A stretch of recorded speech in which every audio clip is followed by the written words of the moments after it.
एक गांव में एक किसान रहता था। उसका एक छोटा सा खेत था। खेत में होने वाली पैदावार से उसके परिवार की गुजार बसर होती थी। इसलिए वह दिन भर कड़ी मेहनत करता ताकि उसके खेत में अच्छी पैदावार हो सके। बुआई का समय आ चुका था। किसान अपने खेत में बुआई के काम में लगा हुआ था। एक दिन खेत में गड्ढा खोदते समय उसे जमीन में गड़ा हुआ एक मटका मिला। वह मटका आकार में बहुत बड़ा था, इतना बड़ा कि उसमें पूरा का पूरा इंसान ही समा जाए। किसान मटके को देखकर सोचने लगा, अरे इतना बड़ा मटका, इसमें तो एक साथ कई 100 लोगों का खाना बन जाएगा।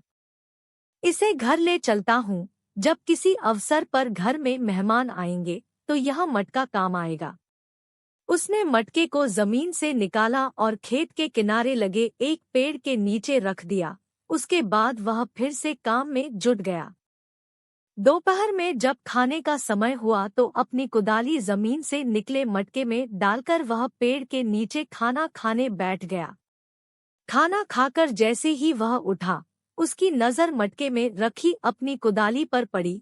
वह यह देखकर चकित रह गया कि मटके में एक नहीं बल्कि 100 कुदालियां रखी हुई थी। किसान ने सारी कुदालियां मटके से बाहर निकाल ली। फिर उसमें एक छोटा पत्थर डाल दिया।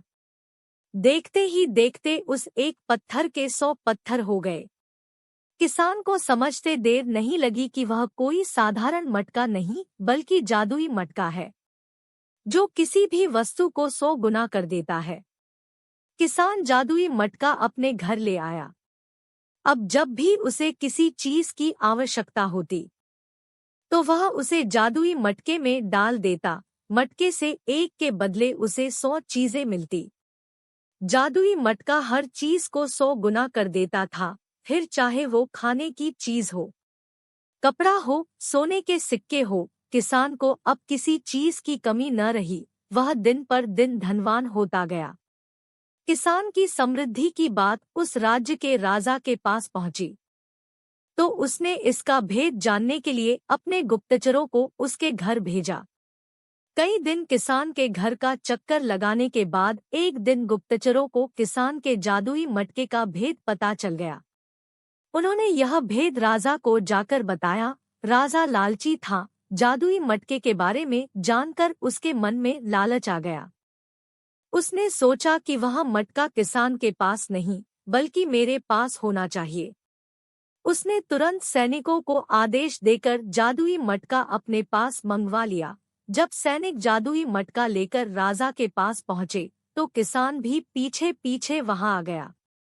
राजा के पूछने पर किसान ने उसे बता दिया कि वह मटका जादुई है और उसे वह मटका अपने खेत में मिला है। राजा बोला, राज्य की भूमि से मिली किसी भी वस्तु पर सर्वप्रथम राजा का अधिकार होता है, इसलिए इस जादुई मटके पर तुम्हारा नहीं बल्कि मेरा अधिकार है। किसान क्या कहता? वह चुपचाप सिर झुकाए खड़ा रहा। राजा जादुई मटके को पास से देखने के लिए अपने सिंहासन से उठा और मटके के पास जाकर उसे देखने लगा। मटके को बाहर से देखने के बाद राजा ने सोचा कि जरा इस मटके के भीतर झांक कर तो देखूं कि आखिर इसमें जादू कैसे होता है। राजा जादुई मटके में झांकने लगा। इसी बीच उसका पैर लड़खड़ाया और वह मटके के अंदर जा गिरा। फिर क्या था? जादुई मटके ने अपना काम कर दिया। एक के बदले अब 100 राजा मटके से बाहर निकले। सभी राजा सिंहासन पर बैठने के लिए आपस में झगड़ने लगे। धीरे धीरे यह झगड़ा बढ़ता गया।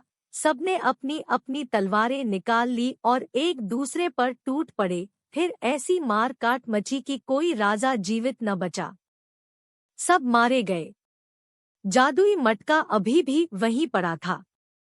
किसान ने सोचा कि इस मटके के कारण वह फिर कहीं किसी समस्या में न पड़ जाए, इसलिए उसने उस जादुई मटके को उठाया और जमीन पर पटक दिया। जादुई मटका टुकड़े टुकड़े हो गया।